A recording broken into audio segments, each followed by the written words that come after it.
Assalamualaikum warahmatullahi wabarakatuh.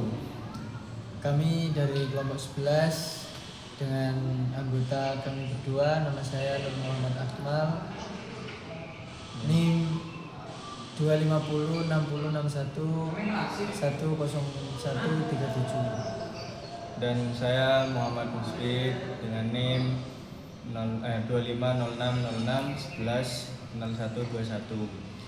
Jadi kita di sini ingin mendiskusikan terkait dinamika pelaksanaan Undang-Undang Dasar 1945 setelah masa reformasi. Jadi pengertiannya yaitu perubahan dan perkembangan dalam cara pelaksanaan Undang-Undang Dasar 1945 sejak berakhirnya era reformasi 1998 sehingga sekarang. Terus apa sih pengertian reformasi tersendiri? Nah, kalau pengertian reformasi sendiri yaitu reformasi sendiri itu perubahan menuju perbaikan dalam sistem pemerintahan, yaitu terjadi pada tahun 1998. Terus bertujuan untuk menciptakan pemerintahan yang demokratis, transparan dan adil. Nah, berikutnya ada latar belakang lahirnya reformasi tersendiri. Ya, latar belakangnya sendiri itu ada 5 latar belakang. Yang pertama itu krisis ekonomi tahun 1997 sampai 1998, di mana itu pimpinannya itu Soeharto. Jadi itu yang menimbulkan terjadinya reformasi. Lalu praktik KKN, korupsi, kolusi dan nepotisme, yaitu termasuk salah satu konflik-konflik yang terjadi sehingga menimbulkan terjadinya reformasi.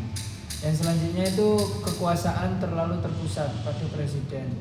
Tahu sendiri di era itu terjadi demo besar-besaran yang yaitu menimbulkan dorongan untuk melakukan perubahan Undang-Undang Dasar.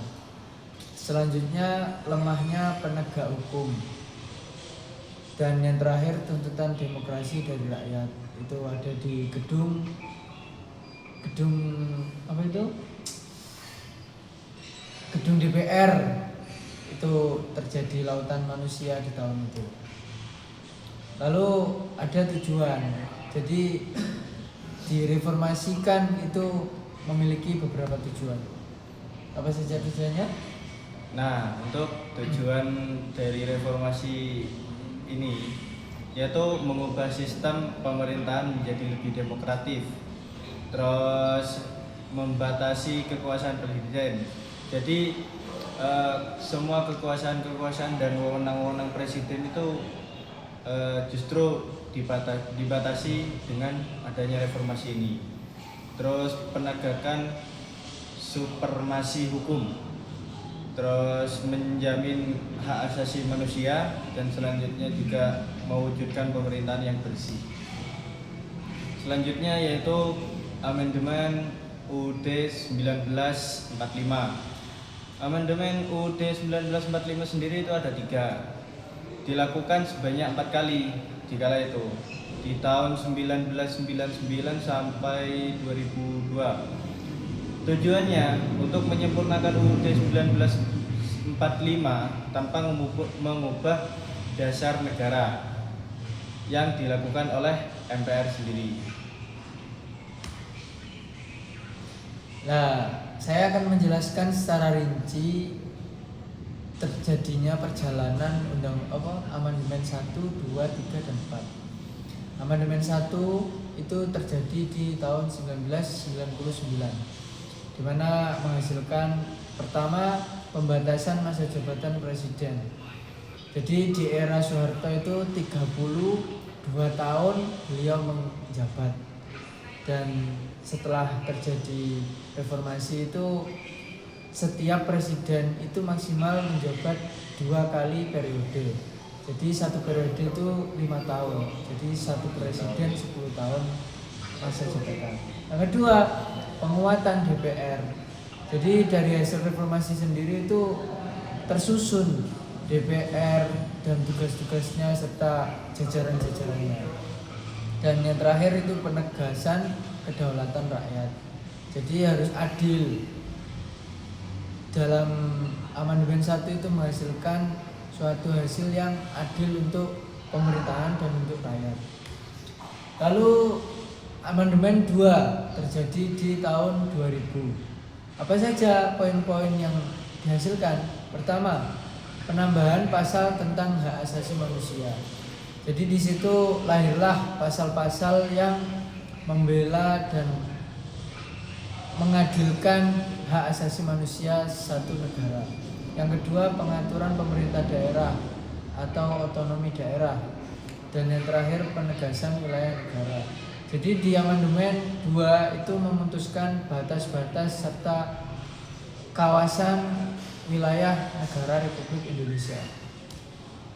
Selanjutnya amandemen 3 itu terjadi di tahun 2001 yang menghasilkan 3 poin. Pertama, pemilihan presiden dan wakil presiden secara langsung. Jadi ada pemilihan rakyat umum itu untuk memilih presiden. Yang kedua, pembentukan lembaga baru seperti Mahkamah Konstitusi. Sebelumnya itu sangat minim untuk lembaga pemerintahan itu sangat sedikit, sehingga setelah terjadi amandemen 3 itu terciptalah lembaga baru yaitu Mahkamah Konstitusi.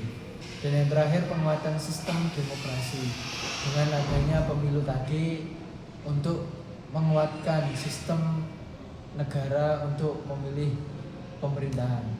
Dan yang terakhir amandemen 4 yaitu terjadi di tahun 2002 yang menghasilkan poin pertama, pembentukan DPD, Dewan Perwakilan Rakyat. Yang kedua, penegasan sistem pendidikan dan perekonomian. Dan yang terakhir, penyempurnaan struktur lembaga negara. Lalu perubahan sistem apa sih yang terjadi di ketatanegaraan? Nah, di perubahan sistem sendiri itu ada 2, yaitu sebelum reformasi dan sesudah reformasi. Nah, untuk perubahan sistem ketatanegaraan sebelum reformasi ini yaitu ada 3. Jadi yang pertama itu kekuasaan presiden sangat besar. Jadi di mana presiden itu berkuasa tapi tidak sepenuhnya keseluruhan presiden itu kekuasaannya. Yang kedua itu ada MPR, lembaga tertinggi negara. Jadi Majelis Perwakilan Rakyat itu adalah lembaga tertinggi dari yang selanjutnya seperti DPD, DPR dan lain sebagainya. Yang ketiga itu presiden dipilih oleh MPR sendiri. Tapi dalam satuan besarnya itu seperti pemilu.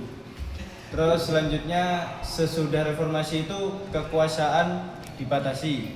Tidak ada lembaga tertinggi negara dan presiden dipilih langsung oleh rakyat. Tuh. Untuk selanjutnya lembaga negara setelah amandemen itu ada 5. Jadi lembaga-lembaga setelah amandemen ini dibentuklah 5 lembaga ini, yaitu yang pertama MPR, gabungan dari DPR dan DPD sendiri.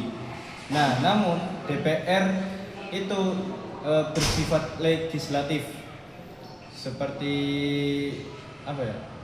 Pimpinan tinggi, lembaga tinggi, namun masih di bawahnya MPR sendiri. Terus yang ketiga itu ada DPD, perwakilan daerah. Yang keempat, presiden lebih ke eksekutif. Jadi yang terakhir yaitu ada MK, MA, dan KY, seperti yudikatif gitu. Untuk selanjutnya apa sih dampak amandemen UUD 1945 sendiri? Jadi dalam hasil amandemen UUD 1945 itu ada 2 dampak. Yang pertama negatif, yang kedua itu positif. Dampak negatifnya itu sendiri yaitu proses politik lebih kompleks. Jadi banyak proses untuk menuju suatu keputusan. Yang kedua, potensi konflik antar lembaga.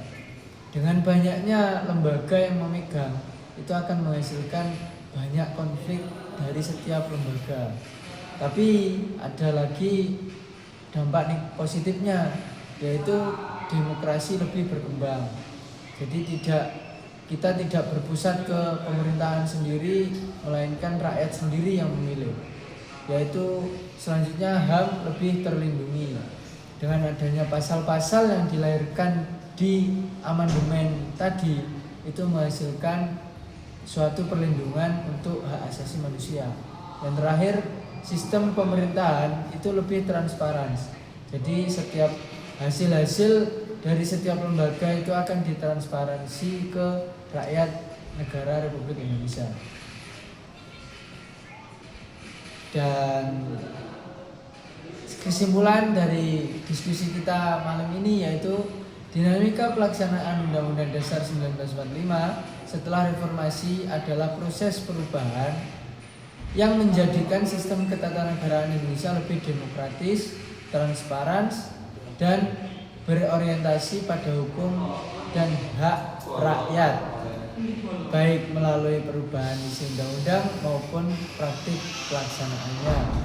Nah, selain itu kesimpulannya juga reformasi membawa perubahan besar dalam sistem ketatanegaraan yang awalnya itu lebih tidak tertata, namun setelah reformasi itu banyak perubahan yang sehingga lembaga-lembaga tersebut lebih tertata dan lebih terkonsep. Terus ada juga kesimpulan amandemen UUD 1945 yang memperkuat demokrasi. Sistem pemerintahan menjadi lebih seimbang dan terbuka. Sekian diskusi dari kelompok kami. Assalamualaikum Assalamualaikum warahmatullahi wabarakatuh.